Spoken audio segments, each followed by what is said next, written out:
This video is membrane transport 2. To hit a couple of the high points here, we're going to really focus in on channel proteins and protein transporters. We'll also talk about how water moves across membranes. One of the reasons why we've picked out these proteins is that they're used for core processes, including the membrane potential and homeostasis of water across a cell membrane. And secondly, these are some of the best understood membrane proteins. It gives us a lot of insight overall into how this group of proteins works.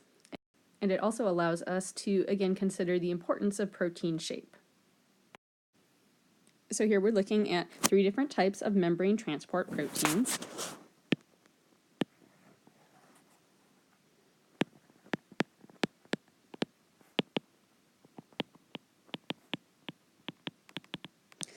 Each of which is highly specific as far as which solute or solutes it allows to move through.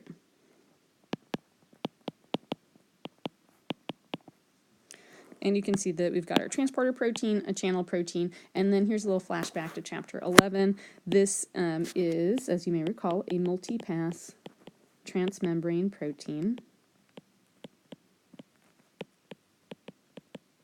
And I'd like you to think about whether this seems like it will fit into the channel group or the transporter group, to give you some more specifics. So here's some more specifics about transporter proteins,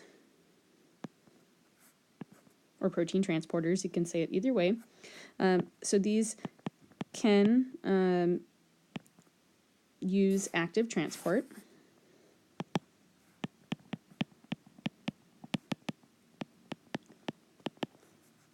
or passive, depends on the transporter. The defining feature for transporters is that they have substantial shape changes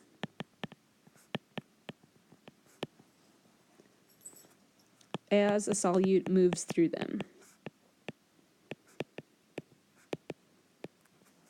This is, again, the most important part, and it's highlighted in this drawing here, basically showing that we have one shape of a particular transporter protein as the solute is entering into it, and then the transporter changes shape to open in the opposite direction, and now this means the solute could be released on the other side of the cell membrane. This also means that there's a binding site that's specific for that solute.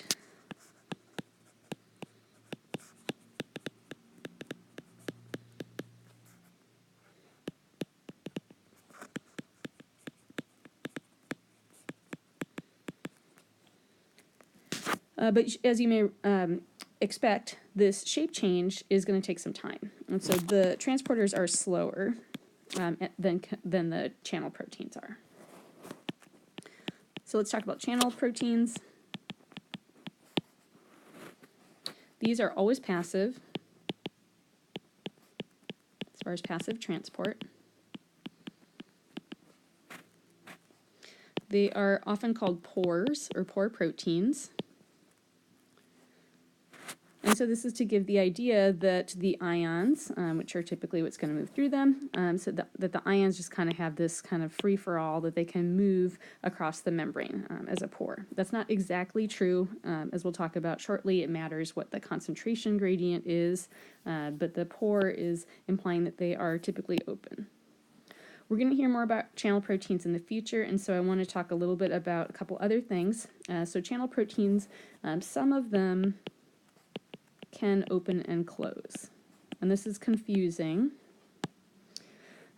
because sometimes the book will talk about this as an open and closed conformation. And so that implies that there must be some shape change.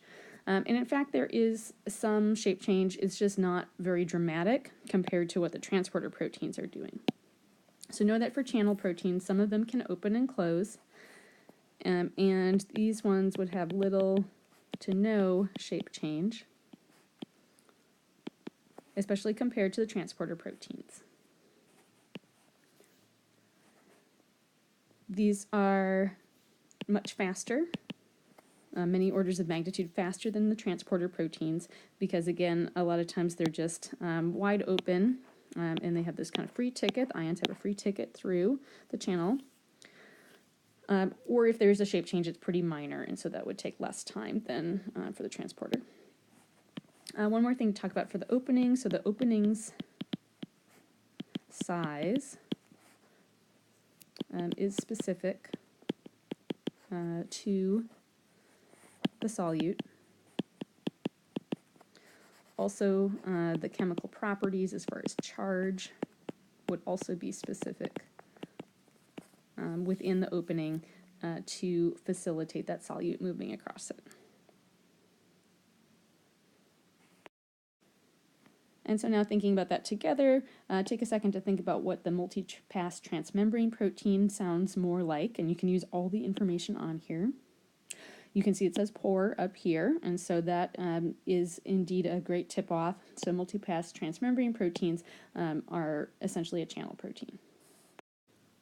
So this slide is to talk about concentration gradients and how they affect passive transport and active transport. In particular, the reason we're talking about this is we want to determine how the directionality of movement occurs for these different membrane transport proteins. And so basically the deal is that for passive transport, as you can see here, we have movement going downward. And so this is to match up with the concentration gradient, which you see here. That there's a higher concentration of the solute outside than inside. And so we say that this solute moves down its concentration gradient. This is energetically favorable and spontaneous. It's passive and does not require ATP. This is random movement, basically this is the case for passive transport in the channel proteins as well as in the transporter-mediated proteins, which are not using energy. So anytime that they're moving down their concentration gradient, we call that passive transport.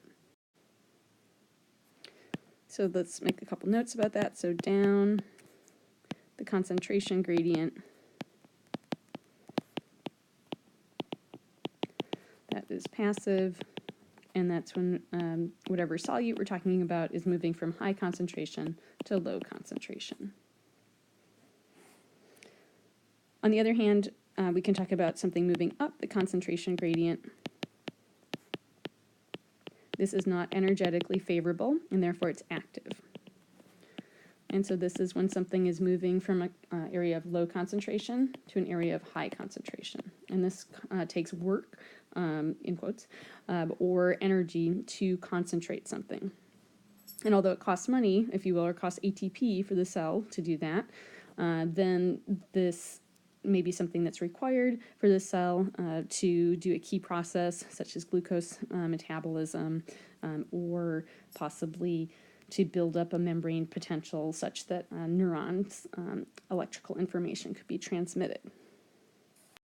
And so you can see on this figure that there's one case where active transport is taking place. That's where we start with the solute here, which is at low concentration, and then it's going to move up the concentration gradient. And so this is the case of protein transporters that use energy and therefore are doing active transport. Now I want to talk about a specific example. It has to do with the electrochemical gradient.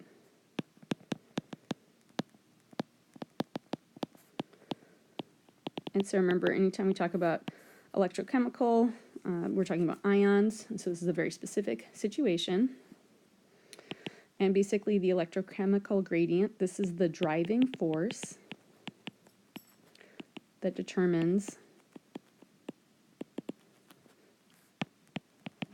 which way an ion will move across a membrane. There's two key factors that determine this. One is the concentration gradient, and the second thing is the membrane potential. And so concentration gradient is referring to that particular ion's concentration outside versus inside the cell, or vice versa. Membrane potential is considering other ions and what that entire charge is. And so sometimes that can also influence which way it will move. So let's label these examples here. So do you guys remember which ion is found at higher concentration outside the cell? It's positive as a hint, so that's sodium. So sodium ions are found at higher concentration outside the cell. And notice that there also is the membrane potential here, where we've got the positive charge, net positive charge outside, net negative charge inside. And so in this case, there's going to be a bigger driving force for sodium to move into the cell because the sodium positive ions are going to move to where there is a net negative charge. And so basically in this case, the concentration gradient of the ion itself as well as the membrane potential work together to have a high drive for the sodium ions to move into the cell. And so we would say that that increases the driving force of this particular electrochemical gradient. On the other hand, over here we've got a different example where we have some positively charged ion, and do you know a positively charged ion that's typically found at higher concentration inside the cell? It would be potassium, so let's label that. And so notice that the individual concentration of potassium outside the cell is lower than inside the cell. But notice that here the width of the arrow is a lot narrower. And so this has a decrease in the driving force because the membrane potential outside the cell is also positive. And so this kind of takes away a bit from positive ions going outside the cell.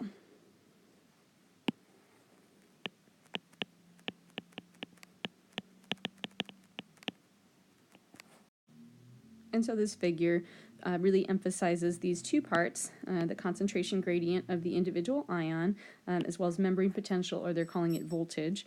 And so when they work together, we see this increased driving force, whereas when they're working in opposite directions, then we see a decreased driving force. So there's two major ways that we're going to talk about that water moves across membranes. The first one is through osmosis. And I'm not going to talk about this a whole lot, but do know that this is a very specific term which refers to the passive movement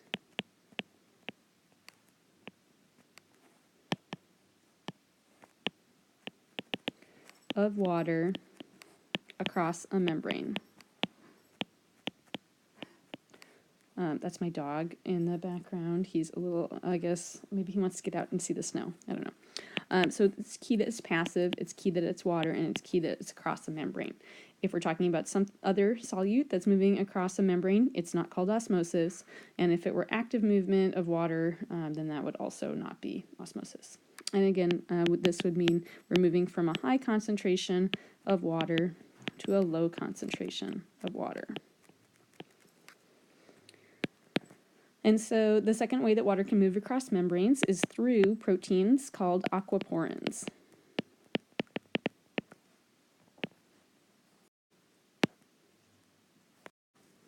And so an important idea here is that all cells can use osmosis. So basically, all cells have this capability for water to move across a membrane due simply to water's permeability.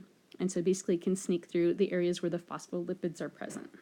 Some cells additionally have these aquaporin proteins, and so they can have sort of an extra bonus way to move water. And remember that osmosis is going to be pretty slow because this is passive movement. Aquaporins can speed up the movement of water to a very high degree. So here we've got a couple figures to help explain that. So again, this is through aquaporins. Those are abbreviated AQP. And notice that the name gives us some clue about what it's doing. So aqua meaning water and porins meaning it's a pore or channel. And so basically I want to talk about these specialized channel proteins.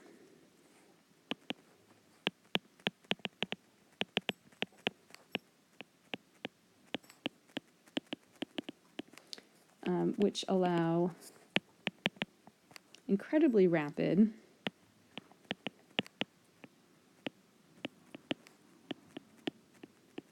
across the membrane. So over here in this figure we see an aquaporin. I actually am not a big fan of how they labeled this, so cross this thing out. So an aquaporin is this whole thing. It's a tetramer,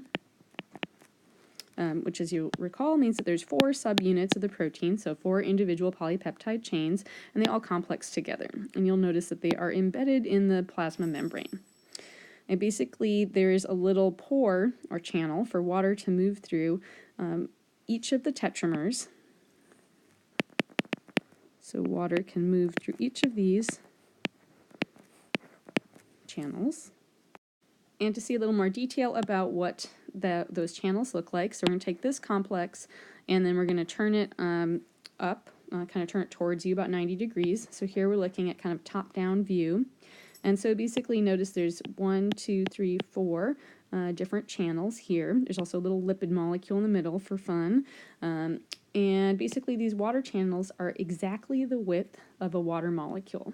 And so water will move through these channels one water molecule at a time, so single file movement.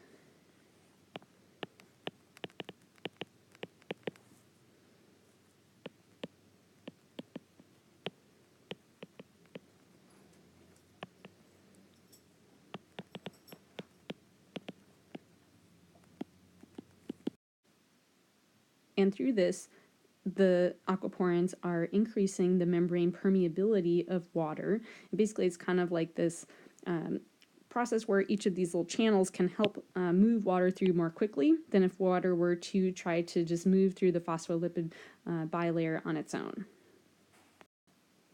And so let's take a look at what that appears like. So here we have a computer simulation of water molecules. Each of these little blue dots is a water molecule. And so basically this right here is the area where the aquaporin is present. And so here's some of the protein regions, presumably of that, and maybe some phospholipids around there too. And basically the water molecules we can see at the side view are streaming through each of those 4 channels, which I think is really amazing. And I looked it up. I couldn't hardly believe this was the correct value, but believe it or not, for each of these tetramers, each of these channels, they can move 3 billion water molecules per second. So this is an incredibly fast and efficient way to move water across a membrane, much faster than just osmosis on its own. And so there's certain cell types that have a large concentration of aquaporins. And those include kidney cells, plant roots, and red blood cells.